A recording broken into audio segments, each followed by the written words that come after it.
Hi, today I'm going to show you how to replace the stay in a roller furler. This is probably one of the most feared parts of a refit for the do-it-yourself sailor, but I'm going to show you using some very simple tools how the professionals do it. You're going to need an electrician's snake, a small grinder, and some electrical tape. Now, we've already removed the drum from the lower section of the furler, but we've exposed the cable. This is ready to pull out of the extrusion. Be sure to mark the turnbuckle so that you know to do the measuring for the new one. So we're done here. We're going to now move to the upper end of the furler. Okay, we're at the upper end of the furler. We've cut off the stay lock. We've removed that. Now, I want to explain the cable. This is 1x19 stainless steel cable.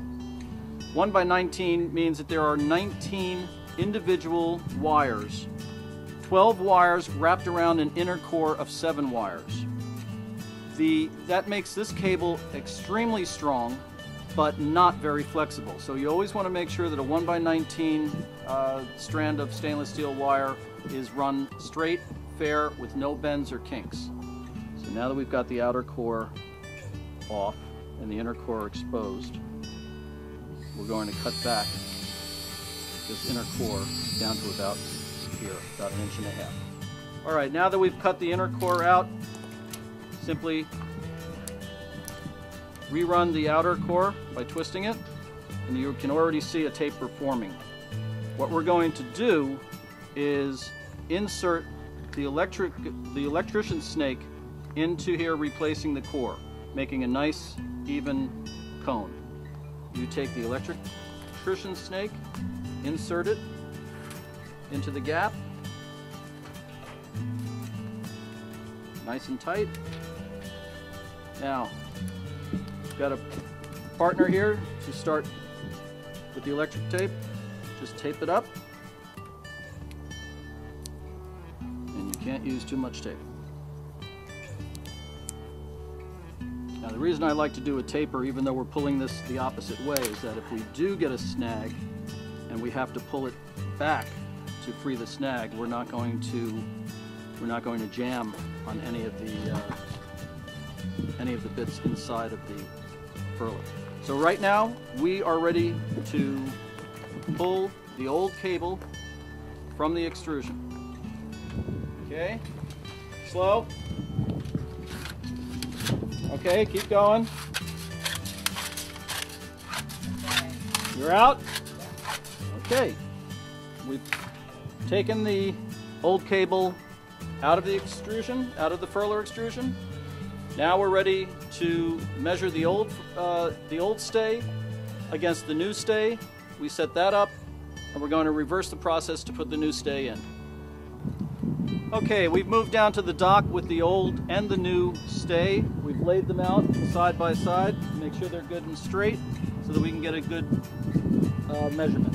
One thing I want to point out on the new turnbuckle. Set the turnbuckle so that there's approximately 1/3 of the thread exposed on the inside of the turnbuckle. This should give you adequate adjustment for when we want to tighten up the stay. Now we're going to move to the other end of the stays so that we can take our measurement. Okay, this is the old stay, this is the new stay. This is the portion of the stay lock that we cut off. We figure we're going to need approximately this much of the new stay. This is where we will be cutting the new stay. And take a piece of electrical tape, mark pretty much where we're going to be making our cut.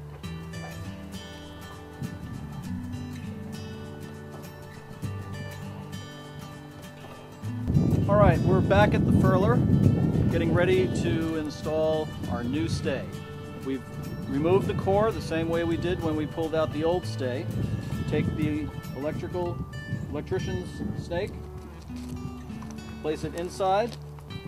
Bob's going to, once again, secure the snake to the new cable.